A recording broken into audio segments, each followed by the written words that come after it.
school, and I just get to think about school, and that's all. So what are they talking about? Let's part one, success of the pilot. So they have a pilot program that is their overall intent is to be developing careers. Yes. And I'm kind of reminded of something that Bednar said in that talk at the beginning of the semester, where the stake president said to him, your immediate job is to train dozens of people who could replace you. And I think if they take that into the workplace, it's the same thing. You want to train dozens of people who you can promote to your job. Absolutely. Yeah. And that, let's see. Let's talk about success of the pilot. Would one of you be willing to list the positive results of the pilot program? Yeah, I can list some. So I know one thing I read about was the support group feeling of the program, and how all the mentees, I think, were kind of encouraging each other and helping each other out when they struggled, and that also helped to retain employees because they had people backing them up and supporting them. Yeah, I can definitely see how, when people feel safe, they get more work done. Well, and one other thing I noticed was that the employees of the company felt like the company actually valued them, that they would take the time and effort to even develop this program and start it. It was not, hey, we care about you, but it was an underlying tone. Just them doing it showed the employees that, hey, they care about me enough to get me a mentor so I can grow in my career. And I think that said a lot on the company's part. It's a huge positive right there. Well, the employees started to have a loyalty to the company. Like before, some of them were looking for jobs outside the company. And then once they saw that they could progress and that there were good opportunities within the company, they started to be more loyal to it. And some said that they would tell people that it's the best company they've ever worked for. Whereas before the pilot program, they might not have had the best relationship with the company. Yeah, I thought it was a really cool idea because it not only helped the company to keep employees and have good employees that are passionate about what they're doing, but it also made the employees, feel like they can work up in their life, like you were saying, and it's not just a job and this is the one job they'll do forever. It's kind of, they can grow but yet stay within this company, so the company can reap all those benefits of that person gaining experience and learning how to do their job better.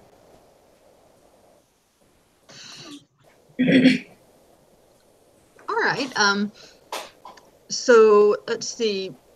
What do you think? Why was it such a success? Why do you think they saw those results? Well, I feel you can go. Oh, go ahead. Well, I feel like just looking at how much effort they put into matching up the people to, well, first of all, recruiting, but then to matching up the mentors with their mentees, it was a very thorough process. They took a lot of care making sure that the people who needed it most were able to get the mentor that they needed. And so I feel like the time that they spent on it definitely attributed to its success.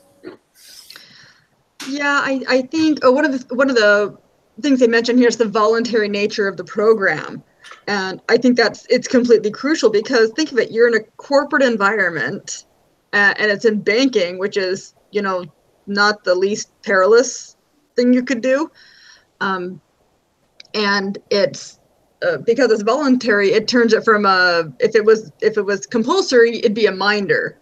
But because it's voluntary, it becomes a mentor. So let's see. We can kick over to part 2. So how can mentoring help employees with career development? Well, I know one of the things they included was they have those luncheons with a bunch of, I think, top level people that can offer, so like they can network and talk to people and start to meet people from different departments and different levels. And so that can help, just build those relationships so they can eventually get those higher level jobs or different jobs. So that's one thing that helps with career development, I think. What about you, Olivia? Well, when they were meeting with their mentors were in a different department from them, and they made sure it was separated by 2 pay scales difference. Yeah. So their mentor was able to help them see where they could progress, what other opportunities there were for them. And I think that helped them to see a vision of what they could do and, where they could progress to in the company. All right. I really I loved how they did kind of this is not your boss's buddy or your coworker from down the hall. Like they said, this is someone who, like, the pay scale was different enough where that person, the mentor, would automatically have authority. Like, hey, they would automatically be in the teaching position. And so I think that really helped out. And what's it called? Also by departments. Yes, absolutely. Does anybody have an experience with mentoring? I wish I did. I tried to tell you guys about the personal finance class that my husband and I took. It was the state-sponsored self-reliance initiative that is, it started in our stake. Anyway, it was surprising, but actually one of the lessons in that self-reliance class was to get a mentor. And not just one, but to write down the things that you would like to achieve and then to seek out mentors for those specific things. And it was the first time I'd ever thought about doing it. And so it's really been on my mind. And I've written down a few people for a few different areas of my life that I would like help with. And so I haven't done it officially, but I'm working towards that. All right. I don't have one that's me personally, but my twin sister does, and it is an amazing experience. This woman is truly an angel. Not just, I'm sure my sister is, but this woman who mentored her was also, it turned out to be a very hostile environment. Originally, there was just some blatant sexual harassment going on, but then it kind of degraded from there, which, it tends to do. But this woman was her direct supervisor, and she was amazing at her job. She was very good at it. And she taught, and it was brutal because the way it was set up is that I would talk to my sister during her commutes, and she had long commutes, like hour and a half commutes sometimes. And so I would talk to her for an hour and a half on the way in and like an hour and a half on the way back. So it's like 2 to 3 hours a day on the phone every weekday with my sister. So I get the Cliff Notes versions of everything that happens to her during the day. And so I got to hear a lot of these like daily reports of this mentoring process. And this one was amazing. So, I mean, it was very brutal. Lauren said, sometimes you have to look stupid. You have to be willing to look stupid, and a mentor has to say, yes, it's okay to look stupid. We know you don't know. That's why we're here, to really take them under their wing and teach them. But when Lauren started that job, she was a quality specialist at a dyeing manufacturing company. And within 3 years, she made director at a large agricultural facility. So that, I mean, I can clearly see the payoff of that mentorship because I kind of watched it. I watched it as it began, continued, and they still talk to this day. They still like, hey, do you have this sort of documentation? Or, hey, I'm looking for this regulation spec. Do you know what that is? And they still go back and forth. And it's been a really rewarding relationship. And, even I've been able to meet her and talk over a few things. But yeah, I've seen a really successful mentor relationship. And because of that, I'm very fortunate because I now know what to look for in one.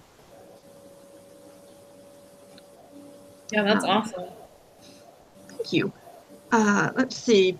Part 3, analyzing the program. So would a less formal mentoring program be even better where mentees are free to find whatever mentors they need to help them progress in their careers rather than being assigned to someone?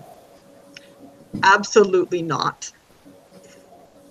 Does anyone think a less formal mentoring program would work? I don't think so either. I think it would I think it would allow people to forget about it and not put as much importance on it. Mm-hmm. On both ends. Yeah, yeah. Well, and I think there's those who aren't going to be as willing to go and find a mentor for themselves, but if they're assigned one, they're going to use it. So would someone who definitely wouldn't benefit from having to go find their own.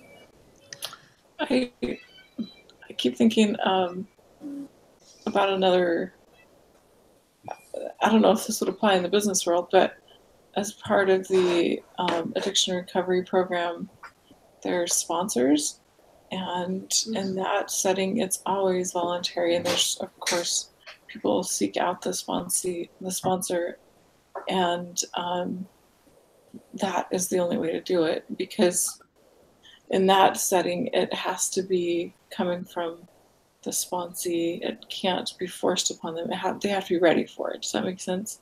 They have to be to the point where they're ready to ask for help. Mm-hmm. And so, yeah, I'm kind of curious if that, if being assigned a sponsor is, I don't know, if these people are ready for that help. And I would assume they would be, because in this setting they all had to apply and they had to kind of put forth the initiative to say, yes, I would like a mentor. So I can see it working both ways. Yeah,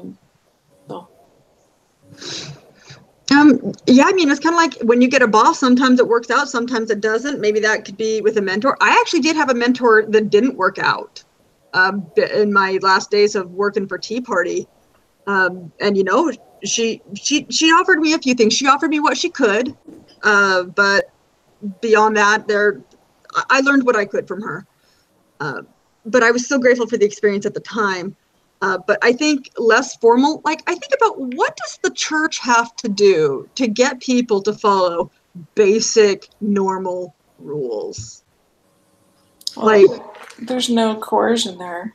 It's all voluntary. The Lord will not force anyone to do something. It's equal opportunity. We all have access to that, but and so in the church, for sure, it's something that we teach them how to do it, but we don't.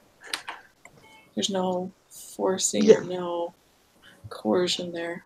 Well, I mean, yes, that's true. I was thinking of, you know, when we look at like what does the church do to, like, for Strength of Youth pamphlets, like what kind of work do we have to do to let everyone know what the expectation is? You know, for Strength of Youth, Gospel Talk, there is so much effort that goes into educating and teaching, and there is a fair amount of formality that goes to it. Seminary, temple, everything like that. So I think to make it less formal is to make it, to some extent, less valued. And then people look for reasons to be chaotic. Groups of people will become chaotic. That's just anyone's ever done any project, any sort of thing. It always goes off the rails at some point. This also reminds me of the less formal ministering program that we have now. The visiting teaching program was formal. We were assigned and we had set things that we were supposed to do, and now we still have assignments, but it's less formal. We don't have to be told everything to do, and the scope has broadened to anyone. It's not just those people on our list. And so I almost am for the less formal mentoring, because it allows for more more creativity or more flexibility. And I can see the benefits already from this ministering aspect, approaching it from the less formal, allows for all of us to act in ways that were not determined, that we can act when we're prompted to, and in the business setting, I don't know, it may be different, but to me, I'm just thinking there would be more room for spontaneity, almost. Spontaneity. If you think if everything's written out for a sponsor and a sponsee, or a mentor and a mentee to do, and to the hoops that they're going to jump through, what if the mentor feels like they need to do something outside of that, and they need to show this mentee a different way that works for them? I don't know. And the human exchange. Yeah, I just feel like it I don't know. Well, this is human relationships. Yeah. I was going to say it depends too on the person largely. And so I think that is a good idea, Crystal, that if the mentor thinks the mentee can learn a different way, they should be able to have that flexibility, but also keep some formal for those other mentees that might not push themselves as much as they should, or they need kind of a setup to stick to it. I think it depends on the individual. And I'll go back to the ARP sponsor-sponsee thing.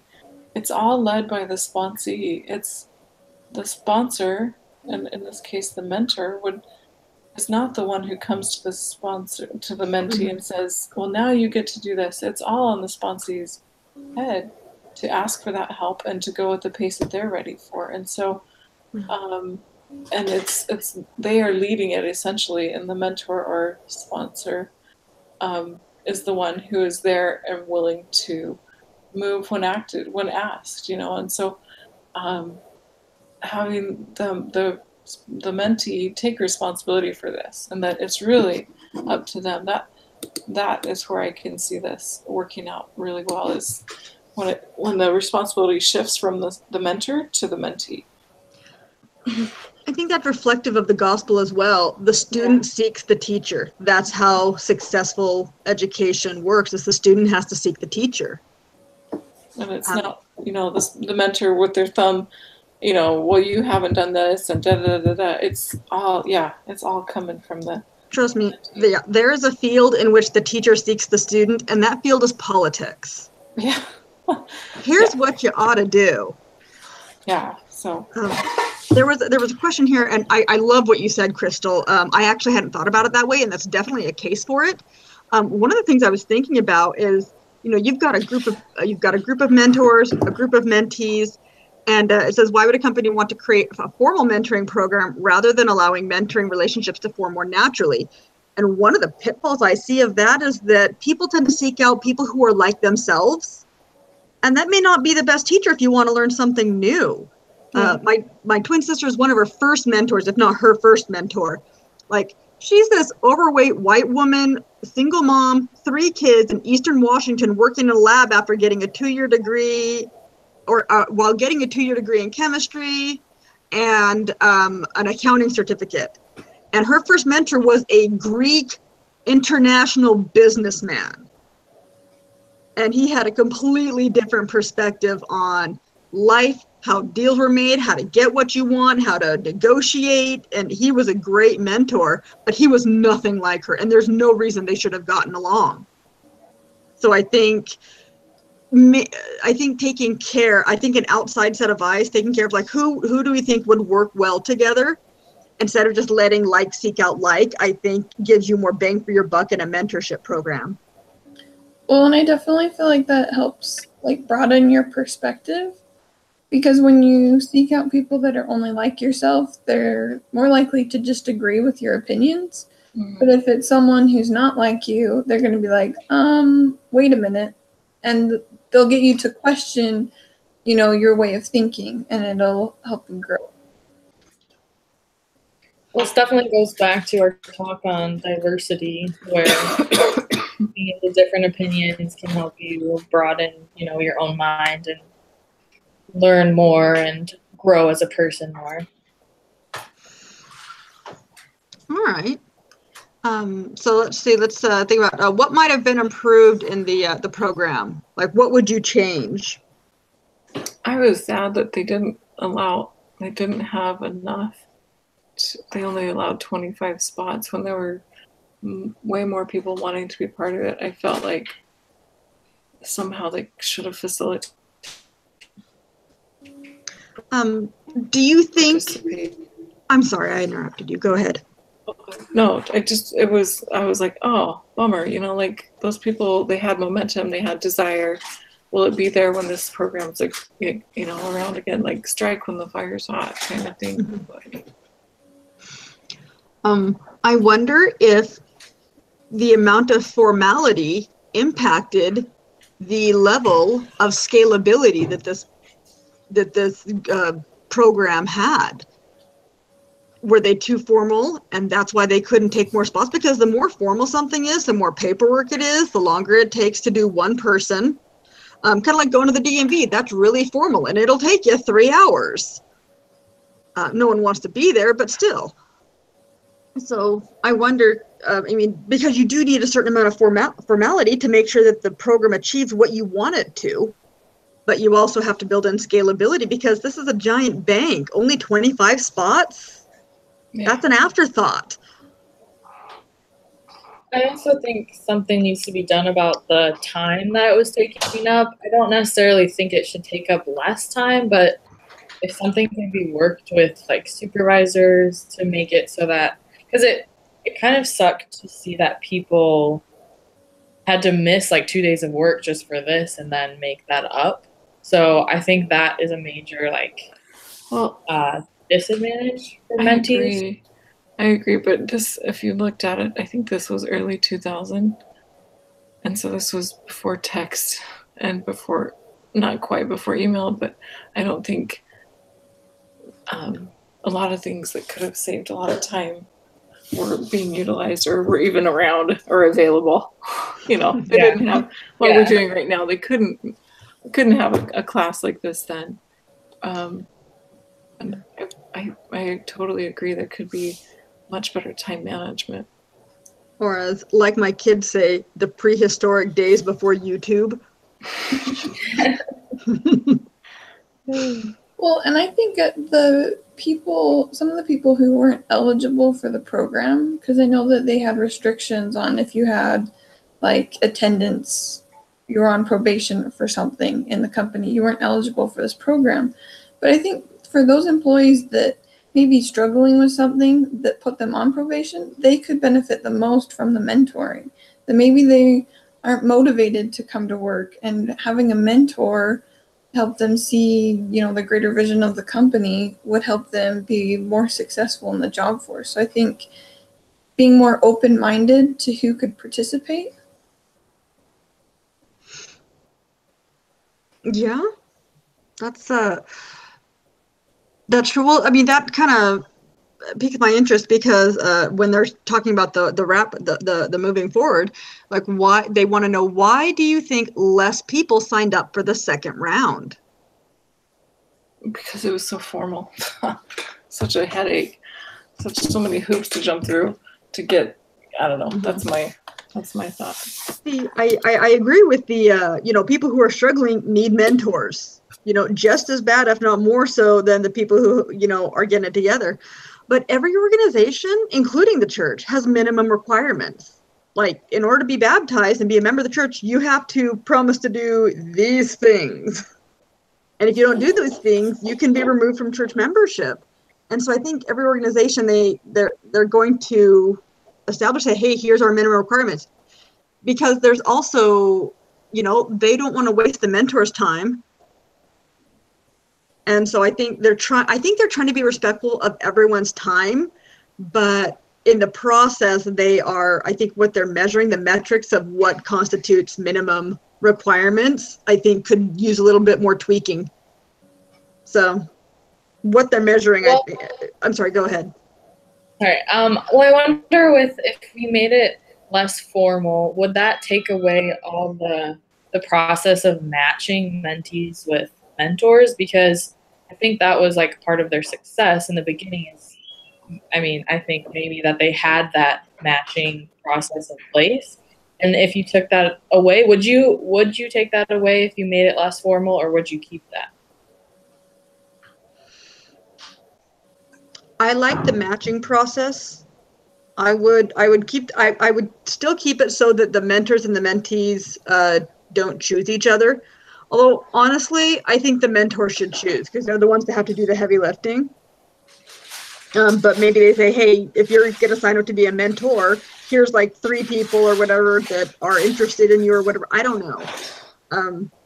I'm not quite settled on how to set that up, but we need to, how do you reduce the formality while still taking care to make sure that these matches have a decent chance of success? I'm just not sure they're measuring the right thing to determine that. Right. So yeah, we said what they could do more applicants. So yeah, we also talked about how they need to drastically expand the program, and maybe that's the problem, how it solves itself. If we tone down the formality, we will then be able to scale up. So you use one problem to solve another. Well, and they did say that for the next time when they did it, they did less advertising for it.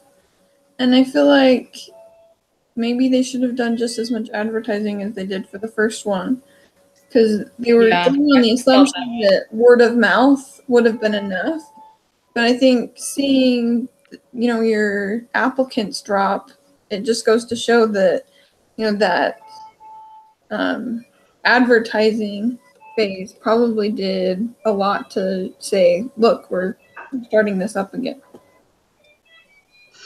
Well, and two, they had only done it once. It's not like they did it 5-10 times before. So I think they should have kept up that same level for a few years until it really got well known. Mm-hmm. And I think if you want to really grow it over a period of years and it's not just a flash in the pan, that you would take care for the people who did complete the program, you interview them. It's like, what'd you like about it? How did it work for you? How did it help you? And then you use that in the promotions or the advertisements that you're doing for continuing classes. A lot like Pathway did it. Okay, is there some sort of stringed instrument playing in anyone's house? It's my daughter. No, I don't care. I just want to know if I'm crazy or not. No, it's my daughter practicing for violin in another room. She's playing Come Out Now. Whew, I hope she gets great. I just wanted to know I wasn't crazy. You're not nuts. It's me. So, all right, how do they get enough people to mentor? There has to be some kind of incentive there. And I was just thinking this. You said Pathway. And the beauty of Pathway was that there was no teacher. We all taught ourselves. And we came together and we, and so, I don't know, to motivate people in a business setting like this, what's the incentive? What is a mentor getting out of this? And I feel like where it would really come full circle is when a mentee becomes a mentor, and to maybe encourage that as the mentees finish, or as they get to a place where they feel like they can mentor, to really encourage them to become mentors also. That's where you pull, or you'll draw to get more mentors. To get more mentors is to pull from those who've already been there on the other side. That's a great point, and it mirrors what Bednar said. Your job is to train people who can replace you. And if you're a mentor and you train people and then they're capable of being mentors, isn't that literally what just happened? Yep, that's exactly, and that's how it works in the ARP meetings. You use a sponsor and then you become a sponsor when you're ready. Yeah. All right. So does anybody have any other ideas on like what they would do? Like how would you structure it? How would you run it? What is your goal? And if you're running this mentor program, what's your goal?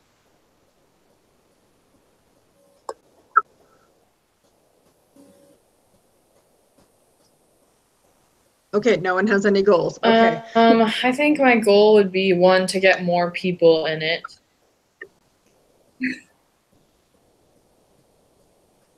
Yeah.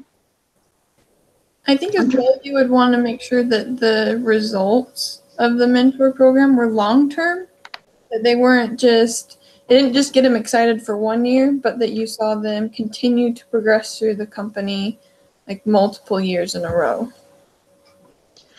Yeah, and I almost want to think like it's a year program, right? So it's a start and a stop date. So it's like, you know, getting people to sign up for the second round. That's what you would measure. How many people say, I want to learn from someone new now because I had such a good experience with that person and it really paid off for me. So it's not just how many people are in the program, but how many people repeat the program. And truly, like I said, as the mentees become mentors, they will repeat the program, but they will become even more meaningful for them because they're doing the teaching. You know, when you teach something, it sticks with you. That's why we do this whole Group chat. Yeah. That's why we do this, you know, as we're mentoring each other, as we're helping each other, as they start teaching each other, then they will continue that, you know, that pattern. So. Okay. All right. So let's see. I'm going to have to type up a lot of this stuff, you know, fun times. Look forward to that.